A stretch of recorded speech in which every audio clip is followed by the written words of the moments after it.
So, you thought serial killers only exist in Netflix series? Or do you still believe and praise Jeffrey Dahmer as the king of serial killers? I wish that were the case, but it isn't.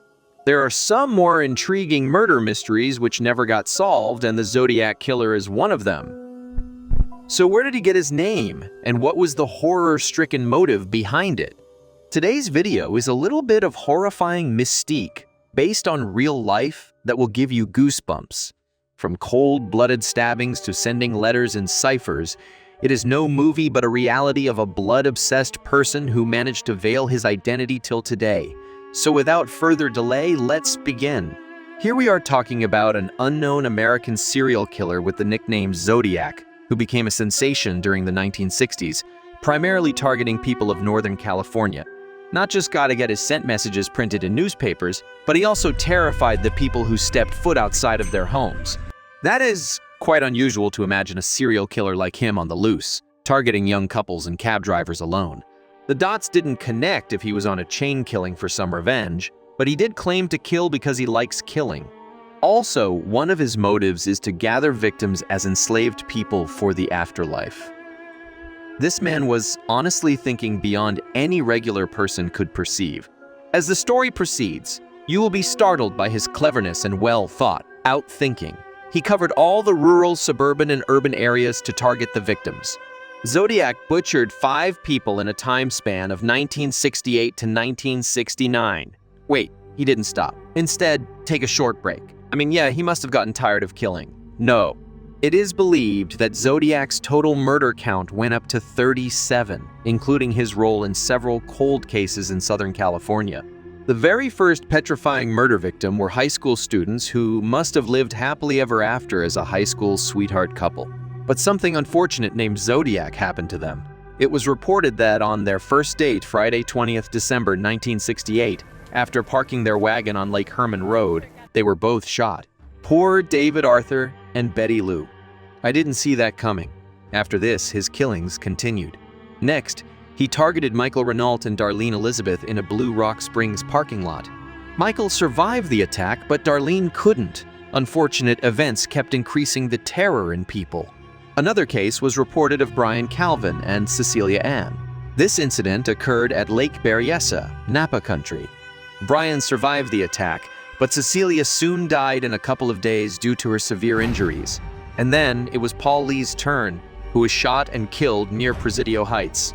After listening to these brutal killings, you must wonder if any other survivors or people would identify Zodiac. For that, it's sad that Brian and Michael were the only 2 survivors, as it was a miracle for Michael to survive after being shot 4 times. The targeting continued until his last victim in 1698 was killed, who was a taxi driver. This brave woman, Kathleen Johns, escaped the killer while driving away with her infant daughter. Lucky her. Some people who witnessed the scene suggested his appearance, which resulted in a sketch, but not even the police could catch him red-handed. Seeing no progress from the police department, what would you do in that case? Stay frightened that the next target might be you. Zodiac was incredibly clever, and he wasn't some crazy psychic. We know that because he communicated with the police and the rest of the people through the newspaper by sending the press his disturbing letters. Yeah, it is a true life scene, not some fabricated story. It was gutsy of him to send those letters, which do not always include simple language. So what did it have instead? In that case, it included ciphers or cryptograms.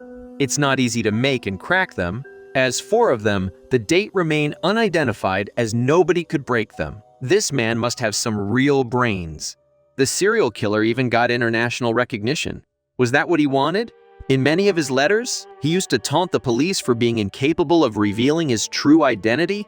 However, in other letters, he threatened to kill people and showed his interest in bombing sprees if the letters weren't printed in the papers. One of the symbol cryptograms held his identity, which would be great if solved at that time, and it did.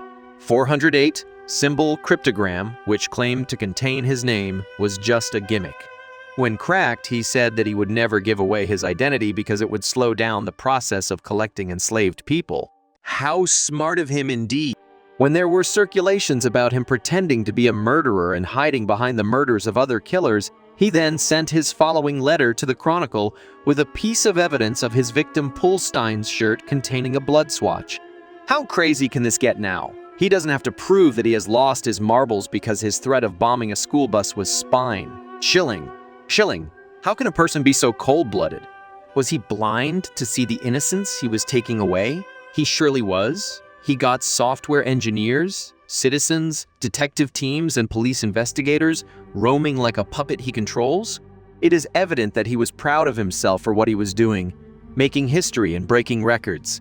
The guiltiest part of this is none of the theory was confirmed his identity. Several suspects seemed to match the sketch. Michael, the survivor, described the killer as a 5-foot, 8-inch white male with curly light brown hair.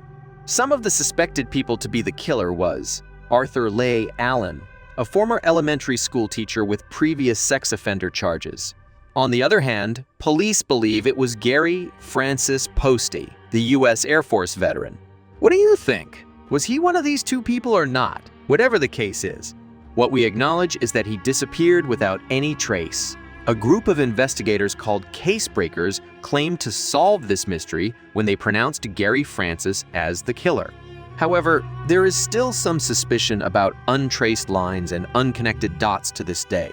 Wanted posters were all around the state. He does become famous, though. So, how did people worldwide become aware of this killer as Zodiac, even though it wasn't his real name? On 7th August, he sent a letter to the Examiner in response to stilts and beginning. In that follow-up letter, he stated, "This is Zodiac speaking, and this is how he is today known as the Zodiacs." This self-chosen nickname was weird, but must have a source behind it. The source, which must have inspired this killer to name himself Zodiac. When could it have been anything? So why Zodiac? Before we got there, the killer made one more unusual reference. One high school teacher and his wife cracked one of the ciphers and notified the police. It consisted of a misspelt sentence referring to Collier's magazine, published in 1924, having a short story, The Most Dangerous Game. In the story, a man was trailed by a corrupt aristocrat for sport. What else to this terrifying incident? I bet people would have had cold feet witnessing a killer. It then started to the spectacle that Zodiac was seen in a black hood with dark glasses clipped on. His dark tunic rifle crosshair became a trademark with which he signed his letter. A trademark to run away from, a trademark not to mess with. Many believe he was a psychiatric patient, and others believe he was a prison escapee. People are not to blame for making such assumptions. They want this nightmare to get over.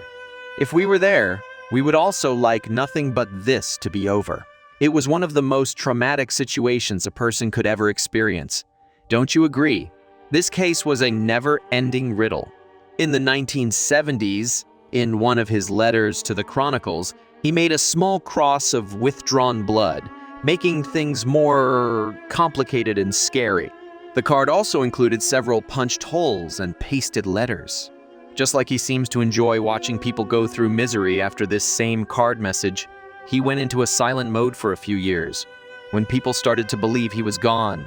But he returned with his last note, on 29th January 1974, where he praised exorcists, saying, "The best killing case was marked inactive."